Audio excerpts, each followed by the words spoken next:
Could it be that my entire understanding of clean laundry is mistaken?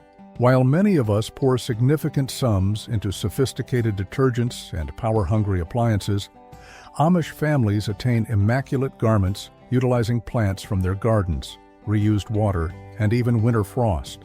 These time-honored techniques, refined over centuries, not only conserve funds but also result in garments cleaner than what I typically achieve. Moreover, the financial benefits are merely the starting point. Examining the monetary effects of Amish laundry customs highlights a stark difference when compared to contemporary American homes. Whereas the typical household disburses close to $800 each year on expenditures related to laundry, Amish families have refined a method that practically nullifies these expenses, all while producing exceptionally clean clothes. An in-depth financial breakdown indicates that Amish households achieve savings of roughly $782 annually, in contrast to standard American families. This considerable disparity originates from several factors. Primarily, their consumption of water is significantly curtailed. Amish laundry techniques necessitate a mere 15 gallons per week, as opposed to the 40 or more gallons per cycle consumed by standard washing machines. Such efficiency in water use results in a 65% decrease in costs associated with water utilities. The savings on electricity are still more pronounced. A full 100% decrease is achieved because Amish laundry practices depend wholly on human effort and natural elements. While many of us are taken aback by our electricity statements, the Amish serenely continue to hang their clothes out to dry. Doing away with store-bought detergents, fabric softeners, and stain treatments accounts for another substantial part of their $384 in direct yearly savings. Possibly the most striking aspect is the enduring financial benefit concerning clothing expenditures. The mild laundering methods utilized by Amish families considerably prolong the usability of their attire. Whereas an average American disburses around $1,700 each year for replacing clothes, Amish families manage their clothing expenses at roughly $25 annually. This noteworthy disparity arises because their garments endure for many more years, thanks to gentler washing processes. Considered from an ecological perspective, these customs yield considerable advantages. Were they measured in terms of carbon credits, the ecological pluses of Amish laundry techniques would amount to about $127 in benefits each year for every household. Their restrained water consumption and avoidance of chemicals markedly diminish contamination of watersheds and lessen their ecological footprint. These noteworthy savings are not achieved by sacrificing cleanliness. Indeed, numerous Amish homes keep their garments flawlessly clean using only water and natural cleansing substances. The key is found in their clever system for water conservation, a method that boosts cleaning efficacy while curtailing the use of resources. Yet, how precisely do they manage such a feat with such a minimal amount of water? The solution is rooted in an exceptionally smart strategy for conservation. Have I ever pondered how Amish families can launder a whole week's worth of clothes with a mere 15 gallons of water? That quantity is less than what many of us consume for one shower. The key is their inventive 3-bucket arrangement. It commences with the least soiled garments being placed into the initial bucket, filled with fresh water. There's no practice of tossing everything in simultaneously. Following a meticulous hand washing, that very water is transferred to the second bucket, where clothes with a bit more dirt are waiting. After those items are laundered, the water proceeds to its ultimate use. This is the third bucket, where the most soiled work attire is treated. This sequential method ensures that each bit of water is used to clean 3 distinct batches of laundry. That's what I call making the most of resources. And here is the truly surprising part. Studies indicate this technique lessens groundwater pollution by 78% when contrasted with our chemically intensive practices, all the while achieving an equivalent level of cleanliness in the clothes. Their efforts to conserve water extend further. Have I ever observed the small drain openings in contemporary washing machines? This feature exists because manufacturers are aware that we seldom inspect pockets. Contemporary individuals require an instruction manual merely to use their washing machines, whereas the Amish suffice with just 3 buckets. Now, that is what I would term a truly intelligent washing system. The Amish have no need for such protective measures. They meticulously examine each piece of clothing prior to washing, setting aside items that may require particular cleaning methods. The water used for rinsing is not discarded either. Numerous Amish families gather it for tasks like irrigating gardens or mopping floors. Certain families go so far as to purify it using charcoal and sand to eliminate soap remnants ahead of its reuse. This meticulous approach to water consumption stems from generations of residing in close connection with the earth. When I have to draw every gallon from a hand-pumped well, I certainly develop a profound respect for conservation. However, water is not the sole resource that the Amish conserve. What of the costly detergents and chemicals that a majority of Americans add to each wash cycle? The Amish employ an alternative strategy, one that taps into nature's inherent supply of cleaning agents.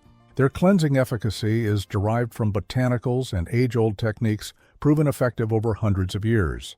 If I were to stroll through an Amish garden, I would discover more than solely vegetables. I would actually be observing a well-provisioned cabinet of cleaning materials. These botanical cleaners have maintained the spotlessness of Amish attire for generations, without resorting to even a small amount of commercial detergent. Soap Wart, an attractive plant with pink blossoms, is not cultivated merely for ornamental purposes. If I were to crush its leaves between my fingers, I would observe the formation of a mild, soapy lather. This plant harbors natural saponins, which are nature's own soap molecules, capable of extracting dirt from textiles, much like detergents purchased from a store. Yuckaroot functions through comparable mechanisms. When grated and steeped in water, it emits potent cleansing agents. Whereas contemporary homes expend considerable sums on specialized detergents, the Amish simply venture outdoors to gather their laundry provisions. That's what I'd call truly local sourcing for cleaning agents. These roots can be desiccated and kept for utilization during winter, guaranteeing cleansing capability throughout the year. Horse chestnuts, collected in the fall, possess particularly high concentrations of saponins. Subsequent to detaching their prickly external casings, Amish families desiccate and pulverize them into a fine powder. A mere tablespoon combined with hot water yields sufficient cleaning mixture for an entire bucketful of garments. These botanical cleaning agents adhere to a rigorous seasonal timetable. The spring season yields delicate soapwort leaves, ideal for laundering fine textiles. The sole product I, on behalf of our channel, will ever endorse is a book by Claude Davis, an experienced prepper, detailing 126 superfoods and techniques for preservation from periods of crisis such as the Great Depression and wartime, information that is unobtainable elsewhere. I and my colleagues resolved to endorse his book because we represent the final generation capable of transmitting these methods and knowledge of superfoods to our offspring or their children. It would be regrettable if this knowledge concerning highly nourishing foods and preservation strategies for surviving crises were to vanish. One can also discover a book on herbal treatments by Nicole in their store. Should you be viewing this on television, you have the option to search for our channel, Frugal Solutions, on your mobile phone or tablet, and locate the books by selecting the link provided in our channel's description or in the description of any other video. Summer provides yucca and other saponin-rich plants for routine laundering. Autumn's horse chestnuts deliver more potent cleaning action suitable for robust winter clothing. The truly notable aspect of this methodology is not solely its efficacy, but also its deep historical origins. A significant number of these practices originated directly from 18th century Germanic traditions, meticulously maintained across successive generations. Historical documents dating back to the 1740s detail soap-making procedures almost identical to those still in use currently. The chemical principles underlying these botanical cleansers are quite captivating. Saponin molecules possess ends that are both hydrophilic, water-attracting, and hydrophobic, water-repelling, enabling them to envelop dirt particles and detach them from the textile. This identical characteristic is responsible for the functioning of contemporary detergents, albeit without the inclusion of synthetic chemical compounds. Although these botanical soaps furnish the cleansing capability, the true force in Amish laundering is derived from a straightforward yet clever mechanical device that transformed their washing methods without compromising their principles or necessitating electrical power. Manually operated wringer washers permanently altered the landscape of Amish laundry. These uncomplicated apparatuses are composed of a substantial basin equipped with an agitator and a pair of rollers positioned superiorly. Electrical power is not required. Only the strength of one's arms and a measure of resolve are necessary. Prior to the advent of the wringer washer in Amish settlements, laundering garments involved extensive periods of manual abrasion on washboards. The adoption of these mechanical aids in the early part of the 20th century reduced laundry duration by half, all while upholding their dedication to a lifestyle devoid of electrical energy. How does this device function? The procedure commences with the tub being filled with water and a natural soap mixture. Soiled garments are placed inside, and rotating the hand crank activates the agitator. This action generates currents of water that manipulate the fabric, dislodging dirt without the need for vigorous scrubbing. Following approximately 10 minutes of agitation, each piece of clothing is passed through the wringer. This consists of two closely set rollers that expel the majority of the water. Those automated washing machines with their sophisticated digital interfaces seem to malfunction with frustrating regularity. However, an Amish wringer washer manufactured in 1930 is likely still operating flawlessly in the present day. Perhaps I should question which party truly possesses the more advanced technology. These apparatuses provide unexpected advantages for health. Utilizing a wringer washer expends roughly 150 calories for each load, offering a respectable workout for the upper body on 2 occasions per week. This amounts to an annual expenditure of 1,500 calories solely from performing laundry, which is comparable to jogging a distance of 156 miles. The most noteworthy aspect is the manner in which the Amish upkeep these machines. Numerous communities have cultivated unique expertise in repair, a skill set not readily available in other places. They have achieved mastery in the restoration of wringer washers, even fabricating substitute components when the original manufacturers ceased production many decades past. These abilities are transmitted across generations, with younger individuals acquiring the knowledge to dismantle, diagnose issues in, and reconstruct these robust mechanical workhorses. The wringer washer epitomizes an ideal equilibrium between embracing useful technology and preserving established values. It enhances operational effectiveness without fostering reliance on external electrical sources or contemporary infrastructure. After garments come out of the wringer, they still require drying. However, instead of utilizing electric dryers, the Amish resort to the most potent and freely accessible energy source, the sun, an entity that accomplishes more than merely drying their garments. The sun, in fact, does more than simply dry Amish laundry, it actively purifies it. Those immaculately white shirts and bed linen suspended on clotheslines are not merely for display. They signify a profound comprehension of solar energy, a concept that contemporary science now substantiates. Ultraviolet radiation emanating from sunlight decomposes organic stain molecules via a procedure known as photolysis. Spillages of coffee, marks from grass, and remnants of food are quite literally disintegrated by this natural form of radiation. The scientific principle operates in the following manner. UV light energizes the electrons within stain-causing compounds, rendering them unstable and leading to their disintegration at the molecular scale. Still more remarkable is the sun's capacity to disinfect. Tests conducted in laboratories indicate that sunlight eradicates as much as 99.9% of bacteria and viruses present on textile surfaces, given 6 hours of direct exposure. No chemical agents are necessary. Only the patient application of complementary solar energy is needed. The Amish system for hanging laundry involves particular arrangement patterns designed to optimize exposure to the sun. White garments are allocated the premium positions on lines facing south, whereas darker pieces are placed in more shaded areas to avert color loss. Garments are repositioned during the course of the day, guaranteeing that every item benefits from the ideal amount of sunlight.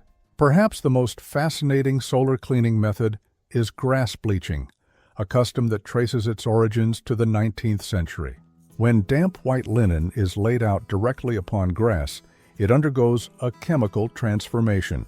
The chlorophyll present in the grass interacts with morning dew and solar rays to produce a gentle, natural bleaching substance. The textile becomes noticeably brighter without incurring any chemical harm to its fibers. For hundreds of years, the Amish have been utilizing solar energy, whereas many of us have only recently become acquainted with solar panels. Who then is genuinely at the forefront of technological advancement? Studies conducted by specialists in textile preservation affirm that white fabrics sun-bleached retain their luminosity for a longer duration than those whitened through chemical means. Damage to fibers caused by chemical bleaching agents eventually leads to yellowing, whereas fabrics brightened by the sun tend to age with greater elegance. This complementary and plentiful resource delivers a cleaning capability comparable to that of contemporary chemicals, all while safeguarding the integrity of the fabric and preventing harm to the environment. The Amish adoption of solar cleaning methods illustrates how ancestral knowledge frequently corresponds flawlessly with current objectives for sustainability. On occasions when even the potent sun requires assistance with persistent stains or heavily begrimed work clothes, an alternative ancestral technique is employed. This involves the potent cleansing substance upon which generations depended prior to the arrival of modern detergents on retail shelves. The creation of lye soap stands as one of the most steadfast Amish laundry customs. This procedure converts common animal fat into potent bars of cleaning soap by means of a precisely controlled chemical reaction. It commences with fat that has been rendered. In Amish homes, no resource is squandered. Following the butchering process, animal fat is gradually liquefied in sizable kettles until it achieves a clear consistency. Water and any contaminants gravitate to the bottom, allowing the purified fat to ascend to the surface. This refined fat constitutes the primary ingredient of their soap. The subsequent essential component is lye. Traditionally, this was produced by percolating water through ashes from wood. The caustic liquid thereby obtained then merges with fat molecules in a procedure termed saponification. This chemical transformation converts these components into soap, requiring an exact equilibrium. An excess of lye results in a harsh soap, detrimental to fabric, whereas an insufficient amount renders the concoction oily and useless. Varying sources of fat yield soaps possessing distinct characteristics. Beef tallow results in solid bars, perfectly suited for scouring work clothes and eliminating grease. Fat from chickens produces a milder, more gentle soap, excellent for fine textiles and for use in personal hygiene. Each variety of soap addresses particular cleaning requirements within the Amish home. An examination at the chemical level explains the high efficacy of lye soap on soiled work attire. Its alkaline nature decomposes acidic blemishes, while its components originating from fat effectively dissolve grease and oils. This is precisely the function of contemporary detergents, though achieved via less complex chemical processes. Retail department stores feature extensive aisles devoted to laundry items in elaborate packaging, whereas Amish families achieve perfectly clean garments using a substance they might also employ in preparing their morning meal. Perhaps many of us are unduly complicating the entire endeavor of cleaning. The completed soap is then set aside for several months, during which its quality enhances as surplus moisture dissipates. A standard quantity of this soap sustains an Amish family for almost a full year, translating into considerable financial savings when compared to commercially available products. Contemporary homes can readily adopt this technique, utilizing leftover kitchen materials and lye obtainable from hardware retailers. This method generates no waste and yields a potent substitute for detergents sold in plastic containers. Although lye soap manages the demanding cleaning tasks, one persistent issue affects all white textiles eventually: their inclination to become yellowed or grayed. The Amish remedy incorporates an unexpected clandestine ingredient that produces an optical effect, maintaining the brilliant brightness of whites by means of an ingenious manipulation of light. The addition of blue causes white garments to appear whiter. This unexpected technique is rooted in centuries of Amish laundry knowledge. The key is a material known as bluing, which is a condensed version of indigo or ultramarine blue coloring. What is the rationale for incorporating blue to enhance the whiteness of white items? In reality, it is an effect perceived by the eye.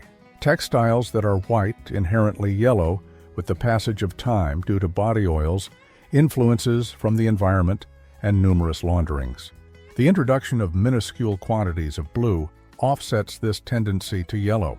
My eyes and those of others register this mixture as a brilliant white instead of a dull white or a shade of yellow. This procedure demands exactness. An excessive amount of bluing will impart a light blue hue to the clothes, whereas an insufficient quantity will have no discernible effect. Amish lorises cultivate this proficiency over many years of experience, determining the ideal measure by observing the subtle blue coloration of the water. It should be just visible, yet not so much as to dye the textiles. An interesting custom is associated with this particular method. According to Amish laundry lore, bluing is to be employed exclusively on days that are clear and sunny. This is not a matter of superstition, rather, it is based on functional understanding. The level of humidity influences the manner in which textiles take up the pigment, which can result in inconsistent outcomes on days with high moisture. Contemporary individuals purchase costly whitening agents in elaborate containers, while the Amish, in contrast, are enhancing the whiteness of their garments with something akin to watercolor paint, and remarkably, their whites achieve a greater brilliance. The do-it-yourself bluing concoction utilized in numerous Amish settlements is approximately 80% cheaper than store-bought whiteners, yet it produces equivalent outcomes. Ultramarine powder of food-grade quality, when combined with water, forms a concentrated solution that remains effective for months. Only a small number of drops are needed at one time, added to the last rinse cycle. The captivating aspect of this technique is the scientific validation of its efficacy. The particles of blue do not in fact eliminate the yellow hue. Instead, they generate an optical phenomenon. On the spectrum of colors, blue and yellow are positioned as opposites. Consequently, when they are merged, they counteract one another, causing textiles to seem immaculately white. This method of bluing addresses the issue of brightness. However, to ensure garments are genuinely clean, a distinct problem must be tackled. This involves the removal of particular stains that are resilient to standard laundering. To deal with these persistent marks, the Amish have formulated an extensive array of specific remedies, grounded in a comprehension of the chemical nature of various kinds of stains. Varying types of stains necessitate distinct methods of treatment. This principle forms a fundamental part of Amish knowledge regarding stain removal. Rather than opting for a universal stain removal product, they tailor the remedy to the precise chemical composition of the stain. For grass stains, an effective counter is found in raw potato. The starch and inherent enzymes contained within potatoes decompose molecules of chlorophyll. Applying a slice of potato to knees stained with grass causes the green coloration to dissolve before it can become permanently fixed. This method is effective because enzymes in the potato specifically act upon plant proteins, which are identical to those present in grass. Stains from berries vanish when subjected to the force of boiling water. Directing boiling water through the affected textile from an elevation of approximately 12 inches generates sufficient pressure to expel the colorants directly from the material. The timing of this action is crucial, however. This particular technique is effective only if applied before the stain becomes fixed. For blood stains, only cold water should be used. Hot water must be avoided. Heat causes the proteins in blood to coagulate, affixing them irreversibly to the textile. Cold water maintains these proteins in their original condition, allowing them to be rinsed out. A mixture of salt and cold water, forming a paste, is even more effective as it extracts the blood by means of osmotic pressure. Upon encountering a persistent stain, contemporary consumers typically hasten to a retail outlet to purchase costly removal agents. When an Amish individual observes such a stain, they proceed to their kitchen or garden. It's possible that the most effective cleaning materials have been readily available to me, unnoticed, all this time. Stains from rust yield to the application of lemon juice. The acidic content of lemons dissolves the iron oxide responsible for the formation of rust marks. A light dusting of salt augments this chemical process, serving as a gentle abrasive that aids in detaching the stain. Research from a scientific standpoint substantiates the efficacy of these natural approaches. Investigations reveal that Amish techniques for stain removal effectively eradicate 87% of prevalent stains, in contrast to commercial products, which on average achieve a 92% success rate. This minor disparity is accompanied by a considerably reduced impact on the environment and diminished exposure to chemicals. After garments have been laundered and stains eradicated, the subsequent phase is to render them neat and presentable by means of ironing. However, lacking access to electricity, how do Amish families achieve such impeccably smooth, uncreased attire? The solution is found in a clever method involving heated metal, a technique that existed for centuries before the invention of electric irons. Irons made of cast iron warmed on wood-burning stoves have been used to press Amish garments for many generations. These robust metallic implements are available in a range of weights, with each weight being intended for particular kinds of fabric. More substantial irons are used for durable cottonwork clothes, while lighter versions are employed for fine textiles. A standard ironing setup in an Amish household usually comprises an assortment of no fewer than 3 irons. As one iron is utilized for pressing garments, the remaining ones are simultaneously being heated on the stove. This system of rotation permits uninterrupted ironing, eliminating the need to pause for an individual iron to regain its temperature. Managing the temperature necessitates a level of skill that is honed through repeated practice. The readiness of the iron is assessed by means of a swift saliva test. Should a drop of water form beads and move animatedly upon the surface, the iron is deemed prepared. This practice is not merely a custom. It is founded upon a scientific phenomenon called the light and frost effect, whereby droplets of water are suspended above a hot surface by a thin cushion of steam. The actual method of ironing diverges from contemporary electric ironing practices. Amish ironing adheres to particular directional movements that arrange the fibers of the fabric to enhance its longevity. Collars and cuffs are treated with diagonal movements, whereas the fronts of shirts are ironed with extended vertical strokes. This systematic technique prolongs the lifespan of the garment by lessening abrasion at areas prone to stress. The upkeep of these irons includes periodic treatment with beeswax and meticulous storage. Irons that are properly cared for gradually acquire a naturally resistant surface, enabling them to move smoothly over textiles without snagging or burning them. Individuals in contemporary society connect an electric iron to a power source and express dissatisfaction if it requires 30 seconds to reach a usable temperature. The Amish, who have warmed their irons on wood stoves for periods of 30 minutes, have remarkably never found the need to establish a department for ironing-related grievances. Studies suggest that garments ironed using these ancestral techniques can endure for as much as 30% longer than items pressed with contemporary electric irons. The more uniform dissemination of heat and the milder application of pressure serve to protect the integrity of the fabric. These time-tested implements embody an ideal fusion of functional utility and established custom. They yield outstanding outcomes while demanding few resources and consuming no electricity whatsoever.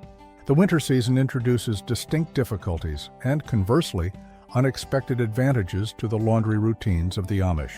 Temperatures below freezing may appear to be detrimental to the task of doing laundry, yet Amish settlements transform the harsh winter conditions into an unforeseen assistant in the cleaning process. Garments suspended outdoors in sub-zero temperatures experience a unique procedure that can compete with contemporary cleaning methods. What occurs when damp laundry becomes frozen solid? The moisture within the fabric transforms into ice crystals, which, in effect, displace particles of dirt from the textile fibers. During their formation, these ice crystals enlarge, thereby generating minuscule gaps between the fibers. This enlargement physically removes ingrained dirt particles that might remain even after a comprehensive washing. This phenomenon is termed sublimation by scientific experts.